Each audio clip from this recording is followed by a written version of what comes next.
Hello my soul family, कैसे हो आप सब। आई होप आप सब बहुत अच्छे होंगे। डिवाइन पाथ 1176 में आप सबका स्वागत है। मैं आज आपको खुद की पर्सनैलिटी ग्रोथ के लिए 10 टिप्स बताऊंगी जो बहुत ही अच्छे हैं और बहुत बेहतरीन है, जो मैं खुद अपनी लाइफ में फ़ॉलो करती हूँ।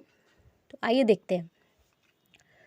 सबसे पहला टिप्स, आप जैसे भी हैं आप अपने आप को स्वीकार कीजिए। आप जैसे भी हो, आप लंबे हो, नाटे हो, मोटे हो, काले हो, गोरे हो, जैसे भी हो आप अपने आप को स्वीकार कीजिए कि हाँ, भगवान ने मुझे जैसा भी बनाया है ना, बहुत अच्छा बनाया है। क्योंकि कहीं ना कहीं हम खुद को स्वीकार कर नहीं पाते हैं और दूसरा कोई यदि मजाक बनाता है ना, तो बस उनका सोच के बस अपने आप को डिफेम करते रहते हैं। तो आप जैसे भी है अपने आप को पहला स्वीकार कीजिए। दूसरा टिप्स है, थोड़ा कम बोलिए और ज़्यादा सुनिए। क्योंकि कभी कभी है ना, हम ज़्यादा बोलते हैं ना तो चीज़ों को समझ नहीं पाते, सुन नहीं पाते। जैसे कि आप किसी ग्रुप में बैठे हुए हैं तो वहाँ पे आप थोड़ा कम बोलिए और ऐसा सुनिए, ज़्यादा सुनिए। क्योंकि और सब लोग क्या बोल रहे हैं, क्योंकि ज़्यादा आप बोलते रहेंगे ना तो आप सुन नहीं पाएंगे सही से और ना ही समझ पाएंगे। कभी कभी कोई कोई लोग एक अच्छी अच्छी बातें बोल देते हैं जो हम समझ जाते हैं और अपने लाइफ में भी अप्लाई करते हैं। तो आप थोड़ा कम बोलिए और सोच समझ कर बोलिए। तीसरा टिप्स है, अपने ज्ञान को बढ़ाइए। कुछ ना कुछ सीखते रहिए और सीखने की आदत डाल दीजिए कि हाँ, आज ये सीख लिया, आज वो सीख लिया। ऐसे टाइम पास मत कीजिए, क्योंकि जो टाइम पास करता है ना उसको कोई पूछता भी नहीं है। तो कुछ ना कुछ सीखते रहिए, जो भी आपका इंटरेस्ट जिसमें भी है, जिस भी फील्ड में है, आप कुछ ना कुछ सीखते रहिए। चौथा टिप्स है, छोटी मोटी सफलता हासिल कीजिए। सफलता चाहे बड़ी हो चाहे छोटी हो, सफलता हासिल कीजिए और अपनी पहचान बनाइए, अपना नाम बनाइए। जो छोटी पहचान ही क्यों ना हो, लेकिन आप अपनी पहचान बनाइए और अर्निंग पर फोकस कीजिए।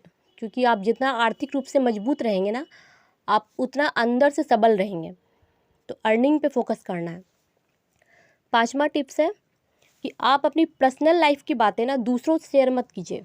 कभी कभी ऐसा होता है ना कि भावनाओं में बह के हम बहुत सारी बातें बता देते हैं और दूसरा इंसान क्या होता है कि वो फ़ायदा ले लेता है, वो तीसरे को जाके बता देगा, फिर चौथे को बता देगा।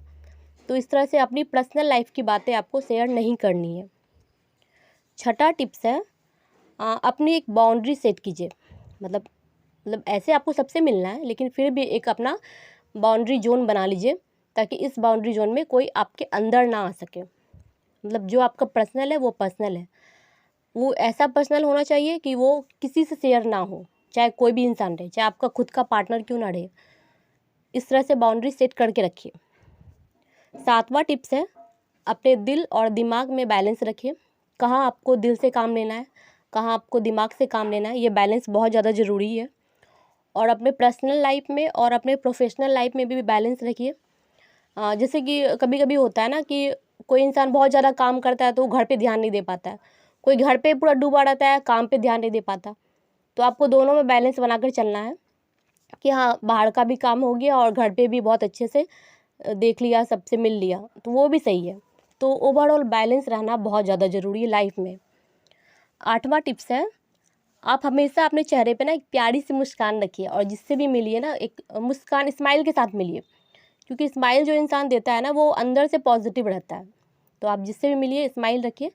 जैसे राम जी रखते थे हमेशा एक चेहरे पे छोटी सी स्माइल, वैसे ही रखना है। 9वां टिप्स है, असहाय लोगों की और बेजुबान पशुओं के प्रति ना अपने दिल में करुणा रखिए। क्योंकि मैं बहुत सारे देखती हूँ, बेवजह ही बेजुबान पशुओं को मारते रहते हैं, कभी रात से मार दिया, कभी कैसे भी। तो ये नहीं करना है, ये बहुत बेकार है। तो और जितने भी असहाय लोग दिखते हैं आपको, तो उसके प्रति करुणा रखिए। कुछ दे सकते हो तो आप शेयरिंग के भाव रखिए, कुछ दीजिए उसको, तो बहुत अच्छा रहेगा और ये पर्सनैलिटी ग्रोथ में बहुत अच्छा काम देगा। और प्लस इसमें आपके पुण्य भी बढ़ेंगे, कर्म भी आपका अच्छा होगा। 10वां और लास्ट टिप्स जो है वो, हमेशा ग्रेटिट्यूड पे कीजिए। मतलब आपको जो कुछ भी मिला है ना लाइफ में, तो उसके लिए हमेशा धन्यवाद कीजिए भगवान को, थैंकफुल रहिए। हमेशा शिकायत नहीं करना है, हमेशा से थैंकफुल रहना है। जो भी जितना भी मिला है थैंकफुल रहिए। जितना आप थैंकफुल रहेंगे ना, जितना आप भगवान को शुक्राना अदा करेंगे, उतना और आपको मल्टीपल होके मिलेगा। तो ये 10 टिप्स मैंने जो बताया है बहुत बेहतरीन टिप्स है अपनी पर्सनैलिटी ग्रोथ के लिए, जो मैंने अपनी लाइफ में खुद फॉलो किया है। तो अब मैंने आज शेयर किया ये सारी बातें। आप आप लोग भी कीजिए, और देखिए कि कैसे डे बाय डे आपकी पर्सनैलिटी में चेंजेस आएंगे। Thank you so much. Subscribe to my channel.